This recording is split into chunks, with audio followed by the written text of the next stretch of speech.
સમજાઈ જાય. સાહેબે ધર્મને અપનાવ્યો છે. દાદા ભગવાન આજના કેટલા ગામોમાં એના મંદિરો છે. એના મંદિરોનો પરિવાર બહુ જબરદસ્ત છે. એ પરિવાર આજે એ ધર્મનું એવું કામ કરે છે, સંસ્કાર આપવાનું કામ કરે છે. ને આજ માણસને બીજી જરૂર નથી. પૈસા તો ગમે કોઈ માણસ મેળવી લે, પણ આ સંસ્કાર ઘટે છે. એ સંસ્કાર આપવાની એ ધર્મ કાર્ય કરે છે. આપણે પણ અહીંયા જે કઈ ભક્તો આવે છે એને સંસ્કાર માટે બોલાવે છે. જો સંસ્કાર છે તો આપણા દેશની જાળવણી થશે અને સમાજમાં તમારી નામના રહેશે અને તમારા સંતાનો સુખી થશે. એ માટે સાહેબને વિનંતી કરું, સાહેબ એ શબ્દ બોલશે અને સાહેબ પધારેને બહુ અહોભાગ્ય ધન્યવાદ જાજા કરીને ધન્યવાદ આપું. વચનનું પાલન કર્યું. જો બીમાર થઈ ગયા ને સાહેબ આવ્યા, તપાસ કરી, મને પૂછ્યું કે હું તબિયત કેમ છે. તો તબિયત આવી તો સાહેબ બેઠા હતા, અમે ધાર્મિક વાતો કરતા હતા. પછી સાહેબને મેં આમંત્રણ દીધું ને સાહેબ એકવાર અમારા આશ્રમે આવો કે ના હું આવીશ. આજે વચનનું પાલન કરી સાહેબ પધાર્યા. આજે વચન પૂરું કર્યું. સાહેબ આવા નિષ્ઠાવાન છે, ધર્મવાન છે. તમે હું સાહેબને કહીશ થોડું બોલું છે.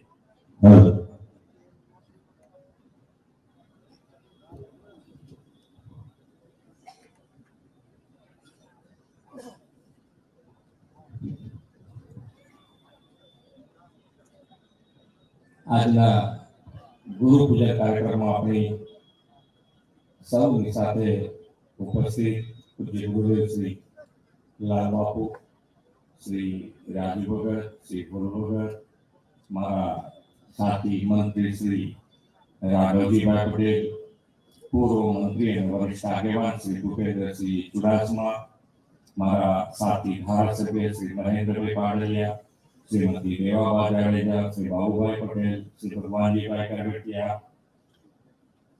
पूर्व मंत्री श्री प्रदीपसिंह जाडेजा, श्री धर्मेंद्रसिंह जाडेजा, पूर्व मंत्री तथा धारासभ्य श्री किरीटसिंह राणा, पूर्व प्रदेश महामंत्री श्री प्रदीपसिंह वाघेला, पूर्व धारासभ्य श्री अमरीशभाई ढेर, समाजना सौ આગેવાનશ્રીઓ, આયોજકોશ્રીઓ, દાતાશ્રીઓ, ઉપસ્થિત સૌ ગુરુ ભક્ત ભાઈઓ બહેનો, પ્રેસ મીડિયાના મિત્રો સૌને મારા નમસ્કાર. તો અમે અહીંયા આગળ આવ્યા છે તો અમારે ગુરુ પૂજન થઈ ગયું આજે.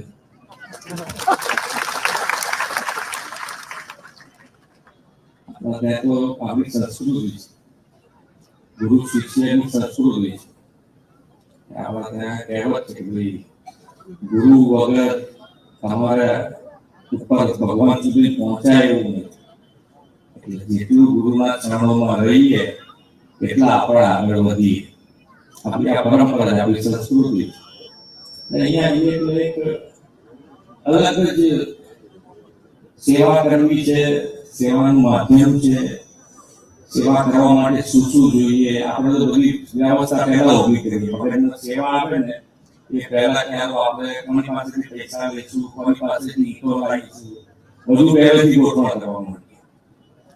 ગુરુજન પાસે આવીએ ત્યારે ખબર પડે કે કશું આયોજનની જરૂર નથી, ફક્ત તમારો ભાવ મજબૂત કરો.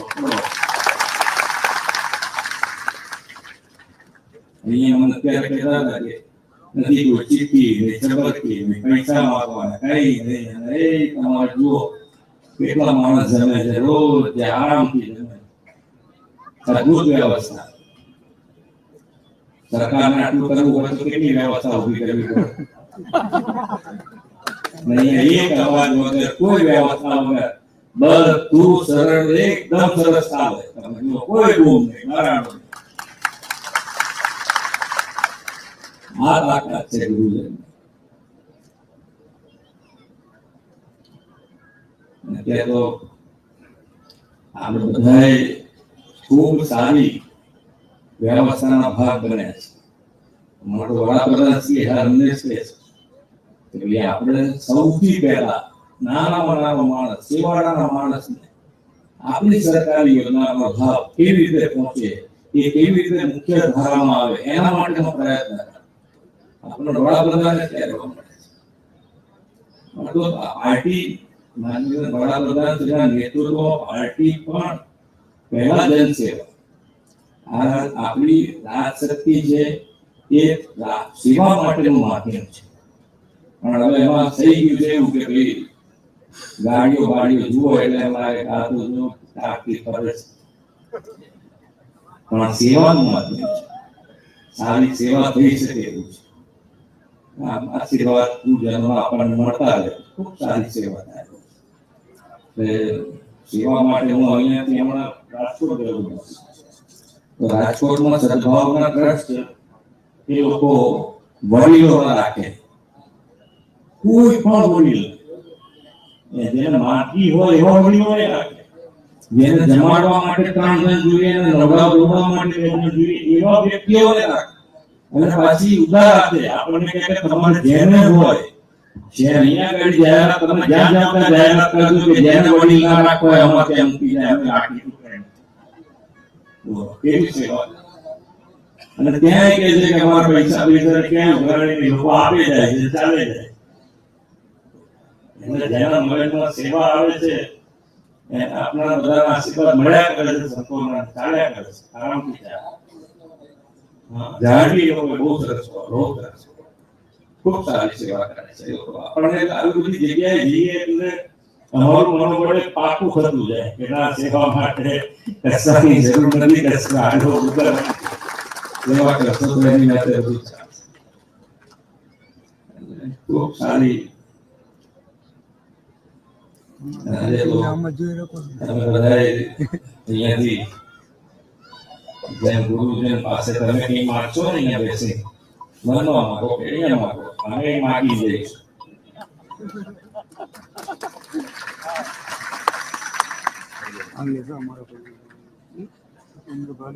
જે અમારે જ્યારે વારો થશે આપવાનું ત્યારે અમે આપી દઈશું. ગુરુજી જે કહેશે આપીશું.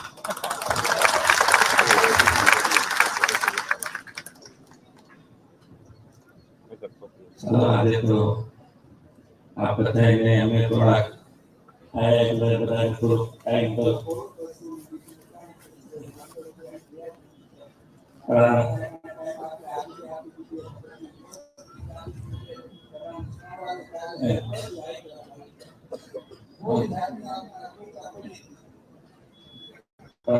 અમારા બધા વડીલો અમારા બધા આમંત્રણ અપાયા તારા એમનો આગ્રહ હતો કે ના આવવું જ આવો, એમનું પણ આગ્રહ હતો. એટલે અહીંયા આપ જે સેવા કરો છો એ ખૂબ લોકોના દિલમાં વસેલી છે કે અહીંયા તો એક વખત અચૂક કોઈ બધા અહીંયા આવી જવું જોઈએ.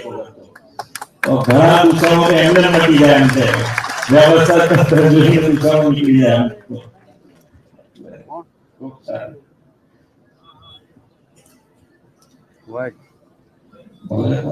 ગુરુના ચરણોમાં વંદન. આભાર.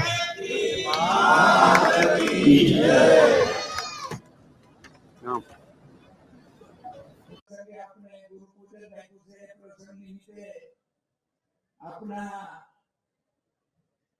માનનીય શ્રી મંત્રી ભૂપેન્દ્રભાઈ પટેલ અહીં પધાર્યા અને હાજરી આપી છે. આજે મુખ્ય